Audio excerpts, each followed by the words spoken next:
Trillanes, pucha yan, ang dami-dami na namang pinagsasasabi. Ang dami na namang statement, parang aso na namang kahol ng kahol. At ipinasa na daw niya yung report ng ICC, sa ICC. Ayun na, tulonggis talaga, no? Imbis sana, Trillanes, ang ginawa mo, using your power, instead, dinimanda mo si Banat Bay ng libel. Instead, kung sino-sino yung mga dinidimanda mo, bakit hindi ka magdemanda kay Duterte? Bakit hindi ka magdemanda kay Duterte dito sa Pilipinas? Parehas kayo ni Leila de Lima eh. Si Leila de Lima, dating CHR, nag-imbestiga na sa Davao, nagipang DOJ, nagipang senador. Nauna pa siyang nakulong kaysa dun sa gusto niyang ipakulong na si Duterte. Ikaw naman, Trillanes, ang tagal-tagal mo na din nandiyan dyan. Ilang term as senator, yung buong ano ni PRRD, wala kang ginawa kundi batikusin siya, banatan siya, kung ano-ano mga pinagsasabi mo sa kanya, iling siya sa ganito, sa ganyan. Ang napakamakapangyarihan niya pa yung time na yun, nasa Senado kayo, nagpapahiring kayo ng nagpapahiring kayo ng mga tungkol sa droga, dyan sa customs, at madami pang iba. Tayo na bakit hanggang ngayon, Trillanes, wala ka pa rin kaso na isinasampa kay Duterte dito sa Pilipinas. Nauna pa kayong magsampa ng kaso sa ibang bansa. Layo-layo nun. Samantalang dito, hindi na kayong mamamasahe. Sasakay lang kayo sa mga sasakyan nyo. Lahat ng statement ni PRRD doon, kunin nyo, tapos sampahan nyo na siya ng kaso sa korte. O kesa daldal kayo ng daldal, at kesa puros kayo mga propaganda, pinipilit nyo pa na yung ICC dito sa Pilipinas may jurisdiction. Hindi nga kayo makapag-file sa korte natin dito eh. Diba? Nakita nyo, na-dismiss pa nung nakaraan. Na-dismiss pa nung nakaraan yung dyan sa may Supreme Court na nakabinbin na motion. O, diba? Ano nangyari? Dismissed.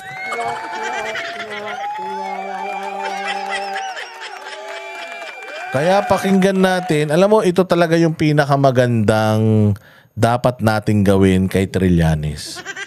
O kasi ito si Trillanes, sa sobrang sa sobrang fame whore nito, sa sobrang gusto nito lagi na pag-uusapan, mamamatay ito ng maaga.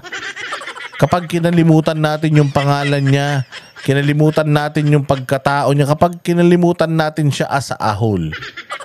Oo, unang-una sa lahat, we are giving or doing our country we are doing a country a favor by not talking about Trillanes, and at the same time, malay mo, masyado siyang ma-depressed dahil hindi na siya pinag-uusapan, hindi na siya pinapansin. Ang tawag nga sa kanya sa Kongreso ay pambansang marites. Malay mo, pumutok yung isang ugat niyan.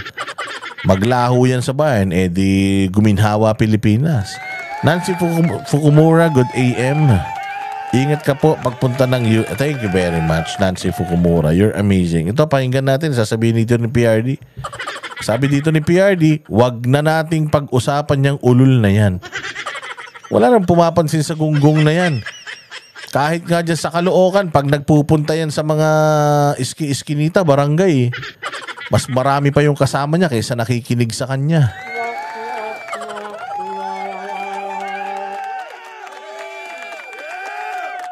Boss Dada, may hearing pa rin daw ang tuwad ko. Alam ko nga kung bakit. Ayoko lang sabihin sa inyo. Talaga mag-hearing yan. Papahabain nila ng papahabain yan. Alam ko kung bakit nila pinapahaba yan. Siyempre, malapit ng mag-kampanya. Kailangan ng budget. Balita ko sige, diretso. Hindi na raw sasagutin ni dating Pangulong Rodrigo Duterte ang pagsumite ni dating Senador Antonio Trillanes IV ng transcript ng pagdinig ng Senado at Quadcom sa International Criminal Court. Walang ginawa na kung hindi magdaldal. Huwag kayong hindi ko nga sinasagot Kaya hindi ko sasagutin yung buuanan. Sinabi yan ni Duterte sa pagbisita niya sa puntod ng kanyang mga magulang sa Davao City. Tinanong din si Duterte kung dadalo siya sa pagdinig ng House Quad Committee na nag-iimbestiga sa madugong drug war ng Duterte administration kung muli siyang imbitahan. Hindi naman ako nagpapasuplado. Pero yung testimony ko sa Senate, natanong naman na lang lahat. Yun na yung that will be the meat, yung substance ng... Tama, di ba? Tama. No, di ba? Diyan sa Quadcom. Oh, di humingi na lang kasi Trillanes ka nakahingi ng ano eh. Si Trillanes ka nakahingi ng listahan daw eh. Nakahingi ng listahan ng mga ano eh, ng mga inako ni Duterte eh. Noong records nung hearing diyan sa Senado eh. Nakakuha nga si Trillanes na ipinasa daw sa ICC. Kayo pa kaya? So, yung mga tanong din naman ng Quadcom is, syempre, similar din naman doon sa tanong ng mga senador. Mas matalino yung senador kaysa sa kanila. So, kung ano man, yung mga makukuha nila dyan sa hearing na yan, di gamitin na lang nila. Hingin nga ng transcript si Trillanes eh. Oh, ito si Daniel Fernando. Si Daniel Fernando. Hindi, Daniel Fernandez pala.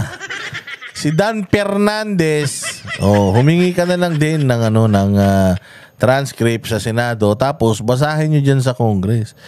Oh, sigurado ako yan yung mga tanong na yan, matinong mga tanong niyo diyan masasagot nung hearing. 8 oras 'yon. 8 oras na si PRD lang ang nagsasalita doon. Oh, mga hinayupa kayo samantalang dyan sa inyo, Diyos ko po. Oh, sige. Testimony ko, depende sa katawan. Hindi man siguro sila maniwala nung unang invitation nila na sabi ko, Bong, sabi mo, I'm not good. Oh, di ba? So tama lang na isnabin mo 'yan, Duterte. Tama lang na isnabin mo ang Kongreso pagdating dito sa Quadcom na to dahil itong Quadcom na to sirang-sira na yung reputasyon nito. Alam natin pare-parehas na itong mga tiga Quadcom na to, alam natin pare-parehas na involved sila sa tampering.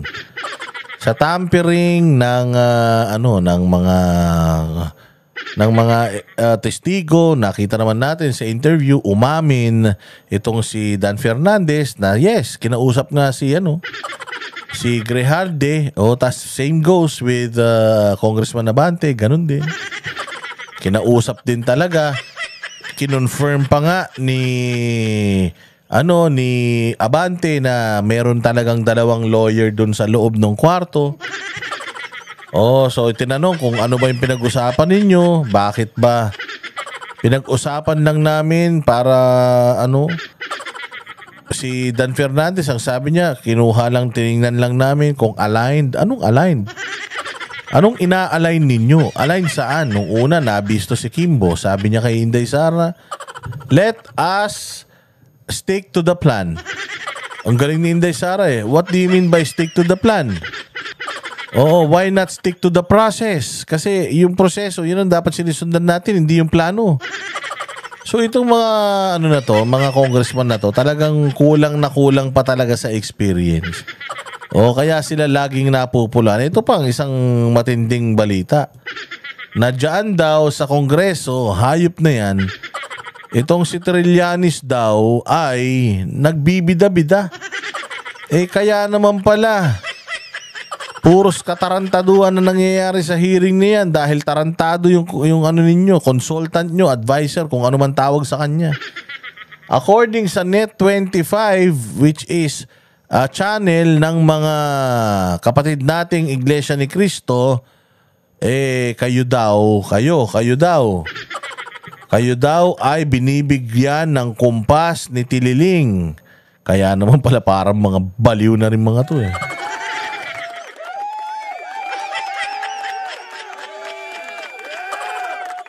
Oy, congratulations sa Net25 at long last, bumabanat na kayo sa gobyerno, mabuti naman. At long last, nag-commit na kayo Salamat naman. Talaga naman, ito yung inaantay natin dahil ako bilib talaga ako dito sa Iglesia ni Cristo. Alam natin na yung Iglesia ni Cristo ay makadiyos yan at hindi yan magto-tolerate ng mali. O kaya nga, ayan, o nakikita ninyo, meron silang expose dito, si Bongbong Marcos, naglambing na sa kanila, pumunta na sa kanilang simbahan. Bongbong, buti hindi ka nasunog. Oh, buti hindi nasunog si Bongbong nung pumasok ng simbahan netong mga taga-INC. Oh, samantalang putya ito si Bongbong hindi niya man lang masabi sa media na yung ginawa ng mga pulis na 16 days na pagkubkob sa isang simbahan, pati yung mismong simbahan kinurdunan at bawal galawin, bawal gumalaw, bawal pasukin. So, bastos sa simbahan ito, tapos bumisita sa Iglesia ni Cristo. Kaya, mga kapatid na Iglesia ni Cristo, napakahusay, napakabuti ninyo dahil marunong kayong tumanggap ng bisita kahit aso pa yan. O, pero Bongbong Marcos, hindi mo na maloloko ang mga taga-INC, kupal ka. Alam na ng ICC na planon gawin ng Congress na i-drag ang INC dito sa mga hearings na to. At hindi kayo magtatagumpay. O dahil dyan, eto na. Eto na, si Trillanes, ang kanyang lihim na malapit ng mabunyag with CCTV camera na siya daw di umano ang nagkukumpas, nag-a-advise at siya daw ang pinanggagalingan ng ewan ko kung ano, talino ba? O kamangmangan dito sa hearing na to. This is according to Net25, which is a very well-connected network. Dahil syempre, alam naman natin na itong mga taga Net25, itong mga INC, alam nyo kaya malakas ang INC? Dahil marami sa kanilang mga members ang nasa posisyon. Mga general, mga opisyal, mga nasa Kongreso, mga nasa Senado, kaya malakas, mga mayor, kaya malakas talaga itong mga ito at hindi sila kayang kantiin dahil marami talaga silang mga members na mga nasa matataas na posisyon at sektor ng gobyerno. Ang kaibahan naman with KOJC, mga normal na tao lang sila. Sila ay mga tagasunod ng simbahan at panunood. Pag sumusunod lang sila sa turo ng kanilang pastor, pero wala sa kanila na mga nasa politika, na nakatanim na sa gobyerno, kasi nga 39 years pa lang sila. And siguro nakita ni Pastor Apollo Kibuloy na the reason why matatag ang gobyerno ay takot sa INC, it's because nga marami silang mga kasamahan na nakatanim na sa mga matataas na posisyon sa gobyerno. And itong KOJC wala.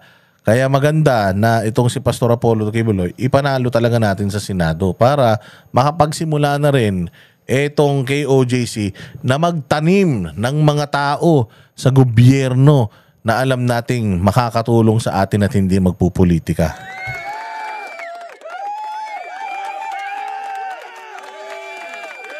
O, pakinggan natin kung ano ang expose ng INC patungkol dito kay Tililing. Totoo ba ang bali-balita na kapag ka meron pong Quadcom hearing ay nasa pali-paligid ang dating senador na si Senador Sonny Trillanes? Hindi lang nasa paligid yan. Oh. Nasa mismong kwarto nung chairman ng mga komite. Uy, grabe.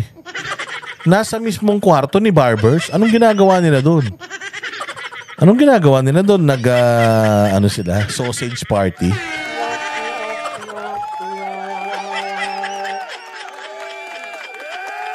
Anong ginawa nila doon? Nagso-sausage party ba doon? Yung mga si Trillanes kasama itong mga baklitang mga committee chair? Ina. Nagawa kaya nila doon? Nagpapat session ba kayo? Bakit ang dami-dami nyo daw sa kwarto? Pero this is coming from itong mga anchors, news anchors ng INC, ng Net25. Alam naman natin, marami nga itong mga tanim na tao or marami silang mga members na nandiyan dyan sa mga opisina na yan. At I am sure na yung mga yun ang nagbibigay ng information sa kanila. So according to them, ito daw si Tililing ay naka-standby diyan sa kwarto ng mga committee chairman kasi ano yan quad committee yan Iba-iba yung mga ano niyan Iba-ibang tawag dito, iba-ibang mga committees yan na nagsama-sama para pabagsakin ng mga Duterte. According to them, hindi lang daw siya basta pag-alagala dyan parang asong may rabies. Siya din daw ay nakatambay talaga dyan sa loob at tila mo nagbibigay ng kumpas sa mga congressman. Oy mga congressman, kailan nyo tatanggalan ng prangkisa ang Net25?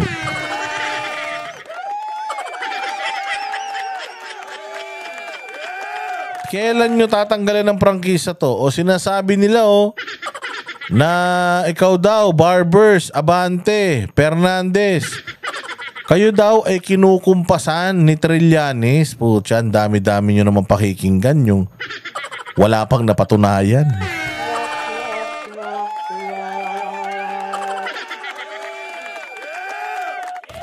Ano mismo? Si Senador. Oo. Ganun ba? At Akala ko pa naman nasa palipaligid lang pa. Matindi dito walang di umano. Walang di umano dito Walang di umano. Ito po ay sinabi mismo ng isang angkor na kinumpirma niya. Oo, nandun mismo. Hindi lang pakalat-kalat, nandun mismo sa loob nagbibigay ng nagbibigay ng mga kumpas. Pucha, ito ang dapat na ipaliwanag ng Kongreso. Paliwanag nyo to kung totoo ba ito. Kasi hindi marunong magsinungaling itong mga taga INC Mababait itong mga to. Parang itong mga taga KOJC, hindi marunong magsinungaling yan. So kailan natin ihihiring ang prangkisa ng Net25? Sige nga, nagawa nyo sa KOJC. Kaya nyo bang gawin sa INC yan? Palagay ko hindi. Bumisita pa yung amo nila Bumisita pa si BBM sa INC at nagbigay pugay sa kaarawan ni Kamanalo Nandun mismo. Sisilip-silip. Nandun mismo. Hindi man may kakahila dyan. Una, may CCTV, ha? May CCTV sa kamera Pangalawa, Ako nagtatanong lang ako. Ikaw pala Ano na, Tililing? Pucha, pakalat-kalat ka daw sa CCTV. Dapat nag-disguise ka, nag-duster ka. O kaya nag-wig ka ng blondie. may CCTV sa kamera. At paglabas mo ng house, may mga CCTV sa paligid ng makikita. Ang alam ko, nag-file ito ng Certificate of Candidacy bilang mayor ng Caloocan. Makakalaban yung along malapitan. Ano lang pala yan, Jen? Batay dun sa impormasyon na nakarating sa akin, smoke screen lang pala yung pagtakbo niya dyan. Sa Caloocan? Oo. So hindi siya seryoso talaga? Para hindi siya masyadong mapaghinalaan. Ito ang tanong na lang nila siguro. May ebidensya ka ba na si Trillanes ay nandun talaga sa hearing kapag nag-hearing yung Quadcom? Ako ngayon natatanong ako kung meron? Wala akong alam Ang sagot, meron po. Meron, may ebidensya. Tililing! Hindi ka naman congressman? Inuutusan mo yung mga congressman?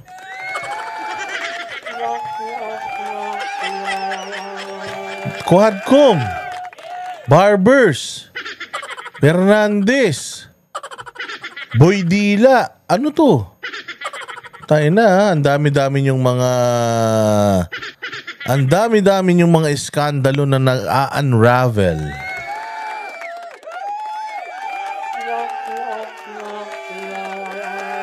Ito ang dapat tanungin ni Karen Davila kay Abante. Pabulaanan ninyo itong sinasabi ng mga kapatid natin sa Net25. Para magkalaglagan na, mailabas na yung CCTV camera, putang ina, malalaman natin kung sinong sinungaling talaga.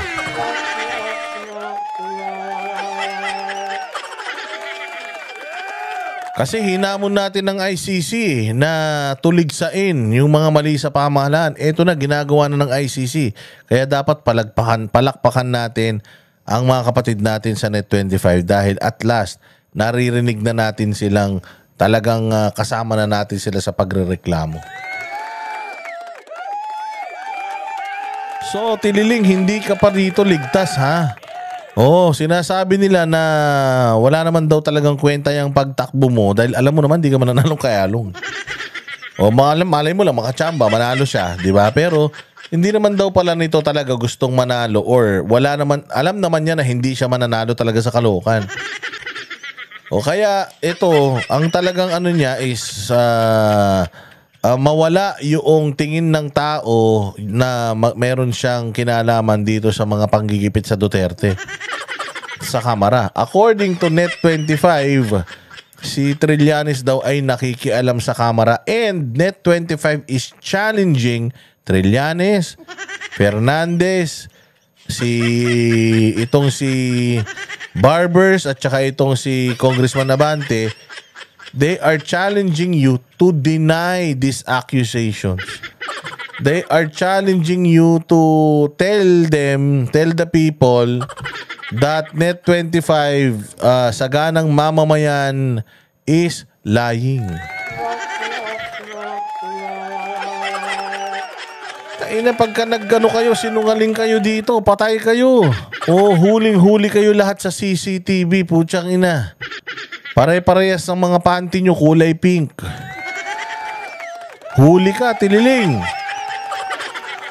Sa sobrang daming galit sa'yo, putya yan. Pati ibang pati itong mga dating hindi naman tumitira sa gobyerno, ini-expose ka na. Kaya ito si Trillanes, wala na dapat to. Hindi na natin dapat to pinoproblema.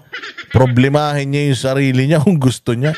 Kumain siya ng pako, ng bubog, o kaya ng tae ng kapitbahay nila. Wag na natin to masyadong intindihin. Pero dito maganda, nabisto ang kamera dito na ito talagang kamera na to, itong hearing ng Quadcom na to, wala na to. Puros na to. Puros kapalpakan. One palpak after another, after another, after another. Sila mismo naglaglag sa mga sarili nila. Kinumpirma nila pare-pareho na talagang totoong kinausap nila itong koronel. Hindi nga lang nila inamin na kinausap nila para magsinungaling, pero inamin nila na kinausap nila. So, yung testimonya nito ni koronel ay approve na approve at talaga naman kinumpirma mismo.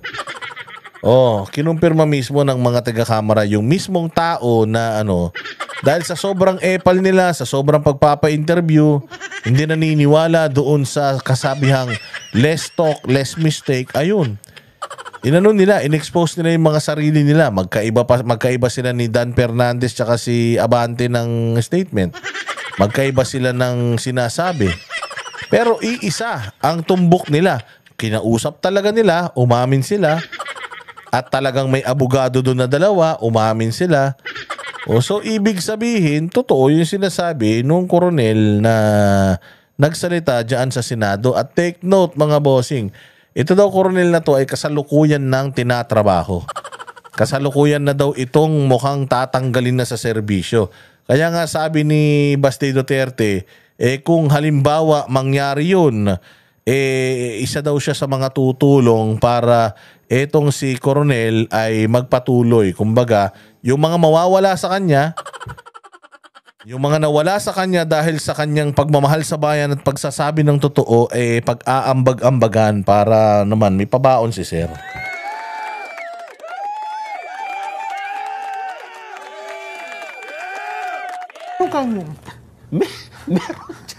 Meron. Yan, pasabog mo yan. Kami baka mahimatayin kami ni Kuya Benny dyan, ha? Hindi namin muna ilalabas. Mas maganda, umamin na muna sila. Nito, Jen. Sino ba ang bumuo at mayroong ipinail na kaso sa International Criminal Court. Yung grupo ni Senator Llanes. Sino may mga dokumento noon at nakakaalam kung ano mga dapat na i-corroborate dun sa mga nandoon? Mapatibay yung reklamo niya. Kaya nga sabi ko noon pa, ito hindi ko pa alam yung kay Trillanes, ha? Kasi pinagkumpara ko eh. Yung pong ipinail sa ICC at yung mga statement na lumilitaw ngayon, sabi ko hindi na bago. Nabasa ko na yan doon sa ipinail nila sa ICC. Binibigyan lang nila ng mga tao na nagsasalita. Ayun. Kasi nga, ang sabi ng DOJ, hindi kami magbibigay ng mga papeles sa inyo, ICC, sa mga reklamo na yan. Oy, Bambi Robin, ibang klase ka talaga. In a good way, of course. Thank you very much. Salamat, Mr. Share. Salamat kaayo. Hindi kami makikipag-cooperate. Yes. Pero kung lumitaw sa Quadcom hearing, so pwede na nilang i-extract. Ganun ba ang play? Ando na. Pwede mo nang i-extract. Kaya pala ang statement kayon, maging sa Senado, Hindi sila magbibigay. hindi kami magbibigay ng anumang dokumento. Pwede naman kunin. Pero walang pumipigil sa inyo, Bakit naman hindi, di ba? sapagkat public documents yan, Oo. na kunin yung anumang nangyari sa pagdinig ng Senado at saka ng Quadcom. Eto pa, ang katunayan, Jen. Ha? Eto, ang katunayan. Disgrasya tayo nito. Eto pa, ha? Okay. Former Senator Antonio Sani Trillanes Deport on Wednesday, today yan, ha? Okay. Said the transcript of the Monday Senate hearing on the former administration's drug war has been sent to the International Criminal Court. Ano sabi niya? The transcript Ang transcript of the Monday Senate na ang hearing pagdinig noong Lunes sa Senado on ay the former administration's drug war tungkol sa dating kampanya ng yung drug war ng dating administrasyon has been sent to the International Criminal Court. ay naipadala na sa International Criminal Court. Eto pa, dagdag, ha? That pertinent Quadcom transcripts, Quadcom ito, ha? Paano tatagalugin yung pertinent? mga, Yung, permanente. mga importante. Yung the pertinent Quadcom transcripts were transmitted early on. So, Noon pa, maaga pa, and all were duly received. nako po. So, parang napatitibayan nga, Nelson. Ano ha? Yes, nga sinasabi ko. Kaya siya nandun dahil ito ang pinadala namin, ito yung kasong ipinail namin sa ICC. Nako. Ito yung mga kulang. Ito, Nako. walang magko-corroborate ito. O yan, si Garma, ilagay mo dito. Sino pa? O ikaw, dito ka. Ang tindi na itong revelasyon na to na butas yung kanilang sumbong at kaso sa ICC. At butas din yung investigasyon ng ICC dito sa Pilipinas. Kaya parang ang lumalabas dito, according to Net25 I'm just quoting Net25. Ang sinasabi dito is, the Congress, it's as if the Congress is investigating for ICC. So parang ang lumalabas dito, ito yung mga kulang namin, ito na yung mga nagawa namin. Ito yung mga kulang namin. Gawan nyo na ng paraan to. Gawan nyo na ng paraan to para mas mapagtibay kung ano yung meron sa amin ngayon. Ikaw, Tililing, ikaw ngayon ang magiging messenger namin. Ikaw ang magkukumpas dyan sa Quadcom ng kung ano yung gagawin. Kalimbawa, papaano natin mapapagtibay itong natin na to, bintang natin. Yan, lagyan natin ng Garma. Para sabihin na talagang monetized yung war on drugs na gumamit ng pondo ng Pilipinas para dito sa na to. Kaya magiging siyang state-sponsored. State-sponsored dahil mantakin mo pag nakakapatay, bibigyan ng pabuya, bibigyan ng ng reward.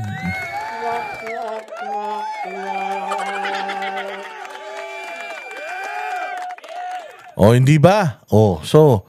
Meron dito nagtatanong, naniniwala pa ba kayo sa Net25? Natural. Ikaw ba, Ricky Malato, kanino ka naniniwala? Naniniwala ka kay Trillanes? Tanginang yan. Mas magtiwala ka pa sa aso nyo kaysa kay Trillanes. Ano ka ba nagtitiwala, Ricky Malato? Natural, magtitiwala kami sa Net 25. Naniniwala ka kay Trillanes, sabay putang inabaliw ka. Kaya naman pala. Sige na. Anong dapat paniwalaan namin kay Trillanes? Anong dapat paniwalaan namin kay Trillanes na tumakbo siyang vice president, natalo? Tumakbo ng senador, natalo? Tapos ngayon matatalo ulit sa sa pagka-mayor. Anong tawag sa kanya? Di talunan.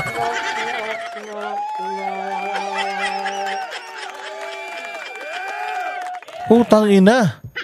Ilang beses nyo binubugaw. Bakit biglang may binubugaw? Lok ng tokwa naman, Ricky Malato. Tinitira mo ba yung nanay mo? Ba't ganyan ka mag-isip? Binabanata mo ba yung nanay mo? Ricky Malato, manyakol ka. Siguro pati nanay mo, pati lola mo, baka kinakangkang mo. Wag ganun, Ricky Malato. Masama yun, ha. Incest yun. Oy, Ricky Malato, itigil mo na yan, ha. Oo, kasi baka mabuntis mo pa yung nanay mo, pati yung lola mo. Tigil mo yan, masama yan.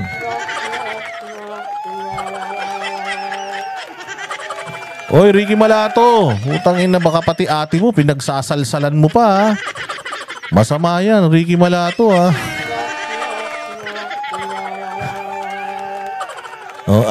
Utang ina, kala mo, ikaw lang ang bastos, ha. Mas bastos ako sa'yo. Nagpasupsup ka na ba sa tatay mo? Sabi ko nga sa inyo, pag bastos kayo, mas bastos kami. Mas bastos ako, putang ina. Ako pa may hawak ng mic, ikaw keyboard lang. Oo, Mongolid ang labas nun. Rico Malato, pagka yung nanay mo nabuntis mo, tas ibig sabihin nun, tatay ka ng kapatid mo. Tapos, so pag nabuntis mo yung nanay mo, yung anak mo, kapatid mo. Tapos yung nanay mo, yung anak niya, apo niya. Putang hirap. Tayo na, pinahirapan mo bayan. Kaya dapat maubos na ang mga lahi nyo talaga, Rico Malato. Takin mo yung anak mo, kapatid mo, tapos yung anak ng nanay mo, apo niya.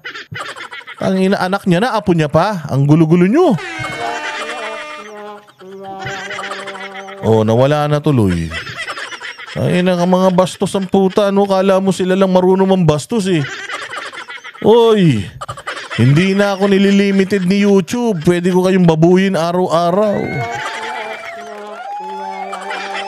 Matindi dun, pag yung lola niya, nabuntis niya.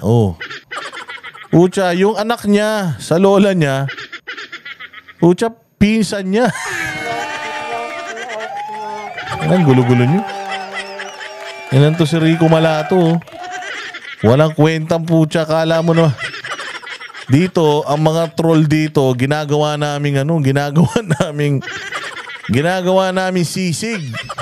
Puta, nagtanda si tanga. Tangina, ba't ko ba pumunta-punta pa ako dito kay Boss Dada? Magtawag ka pa ng kasama mo, bilisan mo, Rico Malato. Tawagin mo yung nanay mo.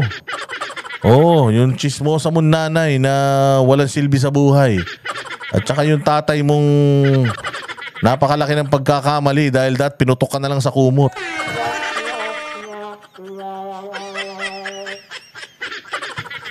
Okay na? Sige, diretso natin. Lahat nilagyan nila ng tao. Para pag ipinadala noon, hinanapasan ng ebidensya. Ito po, nasa transcript. Inamin ba ni Duterte? Ito po, nasa Senate. Igaganon-ganon nila. So pagtatagni-tagniin, buo na ang reklamo sa ICC. Buo na. Kaya mga kapatid nating Iglesia ni Cristo, ganito katarantado yung mga troll ni Bongbong Marcos. Pati INC, binababoy na. Putang ina niyan. Nawala na tuloy si Ricky Malato, naglato-lato na ng itlog niya. Tayong part 2 dyan, Kay bukas. Trillanes. Meron siyang kasabwat pang isa. So, ha? Aabangan natin yan. Si Trillanes daw may kasabwat pang isa. Sino kasabwat niyan? Si Risa? Wala naman iba makakasabwat yan si Trillanes eh. Sigurado kahit pamilya niyan ayaw sa kanya. Oy, Rayson Oriarte, welcome to Boss Dada. Oh, abangan natin ha. Abangan natin mga bossing. Itong ano kasi ito maganda to. Maganda yung sinasabi nila dito na it makes sense. It makes sense kasi yung mga hindi naman naungkat noon dyan sa Senate inquiry sa war on drugs issue, nauungkat dito. Nagkaroon na ng mga ganyan, reward system. Kumbaga may iba na silang mga anggulo na ipinapasok. So dito mo talaga makikita na pinagtitibay nila yung mga unang ano nila, mga unang bintang nila. O katulad ng sinasabi ko sa inyo, itong si Leila de Lima sa tagal ng panahon hindi nga siya nakahanap ng butas. Kayo pa kaya para makahanap ng butas, maggagawa ng kunyaring issue, kunyari si Alice Guo. Kunyari si Alice Guo ang hinihiring pero lahat naman yan ikokonekta kay Duterte, biglang nagkaroon ng Quadcom, mantakin mo 4 na komite. Nagsama-sama yung 4 na komite. O tapos dito mo makikita na according to them, ito daw si Trillanes, nagpasa na daw ng dokumento doon noon pa. So para mapagtibay yung akala ko ba mag-i-issue na sila ng warrant of arrest? Akala ko ba July nitong taon mag-i-issue na ng warrant of arrest? Yung pala wala.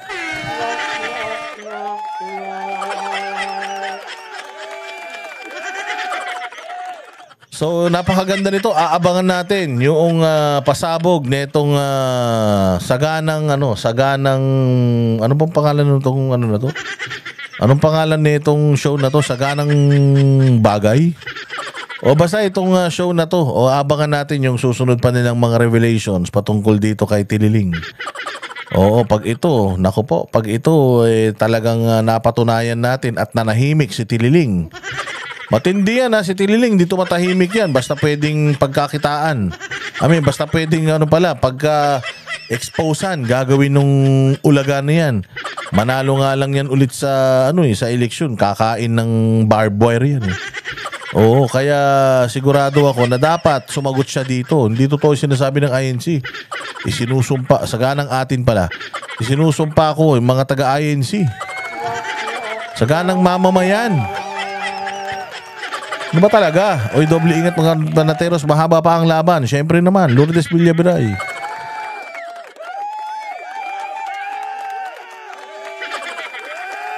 So ganun yan ganun yan. So abangan natin yan. Abangan natin yung mga ano yan kasi kailangan to i-deny ni, di ba si mabilis mag-deny yun? Si Dan Fernandez. Si Barbers. Si Barbers di masyado Pero si Abante, ang bilis mag-deny ng mga tolonggis na yan. O ngayon, i-deny nyo tong sinasabi ng Net25. Sabihin nyo na hindi kayo anong tawag dyan yung ini-impluensyahan. Sumagot kayo, i-deny ninyo na walang impluensya si Trillanes dyan. I-deny ninyo na si Trillanes ay palakaw-lakaw dyan. Pakalat-kalat dyan sa Kongreso habang naghihiring kayo. I-deny ninyo na si Trillanes ay nagbibigay ng kumpas sa inyo at kasama ninyo sa kwarto. Dahil kung hindi nyo kayang i-deny yan, ibig sabihin, itong sinasabi ng Net25, totoo.